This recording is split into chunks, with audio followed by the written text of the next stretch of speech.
lovers, welcome back to Power White. My name is Mamego Godwins and I am a psychiatric nurse practitioner. I'm a single mother of two boys and yes, I'm a proud divorcee. I come your way through a platform called A Power White, a platform that educates on mental health, parental alienation, and systemic injustice and family life matters. Today, I want to talk to you about the Black mental health experience. When we talk about the Black mental health experience, what do we even mean? So when we talk about Black mental health or Black men mental health experience, what we simply mean is the different experiences that makes it more challenging for us as people of color, or other things that includes like culture, religious foundations, value systems, support network. And majority of the time, you see in the African community, you will say, "Oh, you have to pray about it, or you must be strong, or men don't have to express their feelings, or men don't cry," those kind of things. So we have culture, religion, value systems that affects how we experience, express, and assess mental health care. Then when you come to systems like in America, we also have the Department of Human Services. We have the American Psychological Association. These are all systems that does research and puts together accessibility. The question is, how do we as people of color assess healthcare services, assesses mental health services? In the system, as youth, Black young boys faces a lot of crisis. Either their parents, one is in jail, as a way of the system addressing their mental health. Mother is busy working all the time because now the workload lays on one person. The child begins to feel the stress when they become aware of what's going on in their environment. When they start to think about where is dad, where is mom.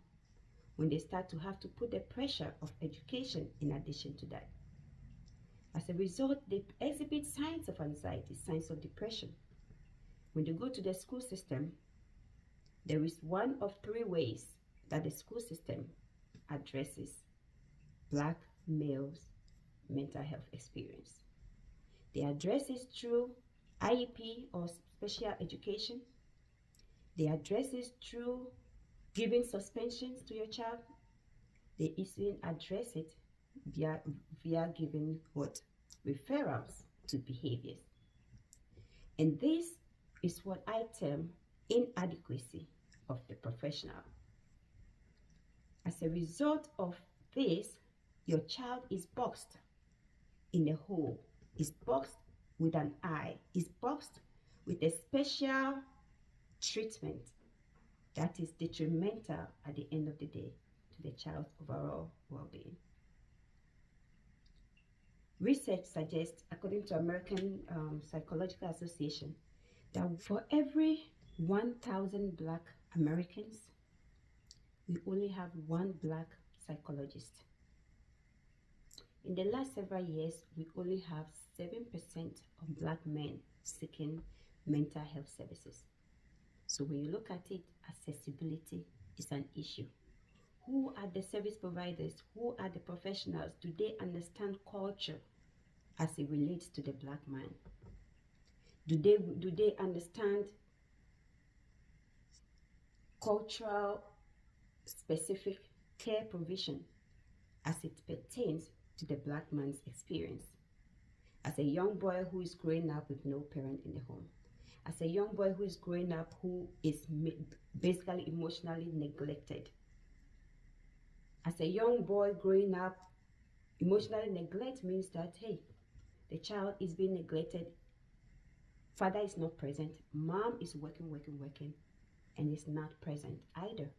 So the child grows from school and has to be by themselves, loitering about. When was the last time you actually hugged your child and asked your child, what is missing? What are you feeling? How was your day? What can I do to make it better? When did you actually have a heart-to-heart, one-on-one conversation with your child and ask them, is there something I can do to help you with your academics? Understand that sometimes when these children going through trauma, like in my experience, parental alienation, vicious cycle of manipulation, psychological manipulation, victimization, gaslighting, bad muffin, it can take a lot for you to reach the soul of that child and have that child accept you and want you to be there for them.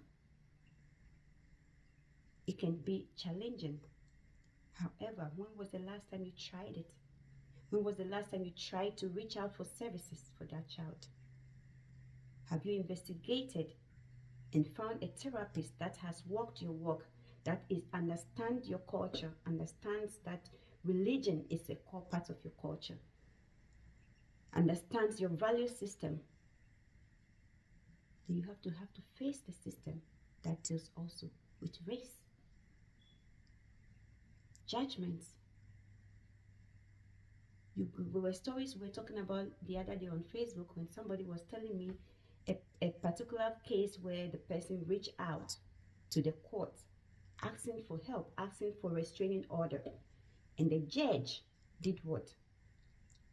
Refused to offer the help and rather got out and had to get this victim face more charges because why? She interrupted his courtroom. Do we have cultural competency in the care we provide from lawyers, from judges, from mental health experts? We go to school and learn about cultural competence, religious competency. However, until you have to face the system itself, that's when you get to know that professionals are incompetent when it comes to the black male or black person's mental health experience.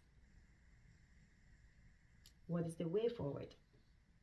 The way forward is us having platforms like this to raise more awareness about it, helping you understand that it's okay to seek help. We have clinical depression, and we have depression that is associated with the black male's experience or the black person's experience, or even situational depression.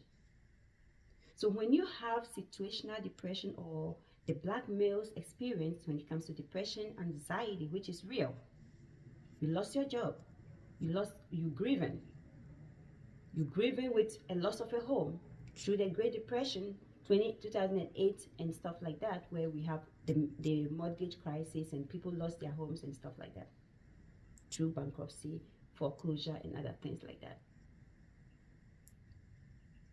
This pandemic, a male working hard, taking care of the family, all of a sudden lost business. A lot of businesses were closed down during this pandemic. And now they have to be faced with having to take care of their families. As a provider, how competent are you to deal with this? Rather than seeing the black male as a person throwing tantrum, anger, frustration, and just boxing them as and associating with that's who they are, stigmatizing them and applying racial slurs to their situation. These are all things that prevent them from going further and seeking help. These are all things that prevent them from being a little bit open about it and reaching out for help and services. Aside that, what are the services that are available when we have very few, very limited people of color in these professions providing culturally sensitive care to them and understanding them with their unique experiences? So as a professional, I ask, how sustainable is the care that is available for the black man or the black society of the black community when it comes to understanding them from the real unique experiences as it pertains to trauma, as it pertains to resentment, as it pertains to frustration, as it pertains to all the unique experiences that they go through. And as a person in the community watching, how much do you understand the choice of therapists you go for? Have you researched the therapist, the counselor? Find out if they understand. Do they provide services based on your unique experience? Hence why when you come to EPA Worldwide, I talk about I am a coach versus I'm a counselor. I'm not a counselor, I'm a psychiatric nurse practitioner, meaning that I deal with medication management, assessing you, diagnosing you, and giving you medication, and coaching you in the process and educating you about your unique situation is part of my job. And also giving you tools. If you want to reach me, you can contact me at Kara Manuel Behavioral Health Services. Or you can reach me through any of my platforms. On Instagram, I go by @Apple_worldwide. And then I have my professional page also, Kara Manuel_BHS. The current mental health crisis we are in is not sustainable when it comes to the Black men experience. Why? Because we are not addressing their situations uniquely to their unique experiences. Rather, we label, we stigmatize, and we box them in one group based on color. However, the Black man's experience, it goes beyond that. Religious factors, cultural factors, and how much culturally sensitive care is available for them. So we're talking about accessibility of services. So when you are seeking care, you have to try and navigate the many people out there, 100,000 Black people out there. For each of those 100,000 groups, we have only one Black psychologist or psychiatrist, I would say. How good is that? How good is that to provide the services that everybody needs? Burnouts are going to happen. Lack of accessibility because they cannot say that one person can take care of the 100,000 people out there. Hence why it becomes important that you and I, as parents, we understand that the nurturing process, the foundation, is key. Being available and present is key. Some of these things will help eliminate the system picking on your child and blocking them into a box and classifying them as a number in statistics. It's very important. So today's video, I just wanted to introduce you to the concept of the Black mental health experience, the Black men's mental health experience. You have not been associated with your father all your life. They've been gone, missing, because of a system that has been put in place, child support. So they built resentment towards your mom. You grew up all your life, never had to meet them. They avoided responsibility, never wanted to be present. All of a sudden, the minute you want to know them, it turned out, oh, they are even in jail. So now it's even bothering because you now have to even wrap the concept, understand the concept of the jail system, what is going on there. Okay, now they are out. You have to bond with them, you have to relate to them, you have to, now child support is over, so now they are trying to kind of come around and play around and act like they want to be present. Next minute, what happened? Maybe they are diagnosed with some weird situation. Maybe they lose their life.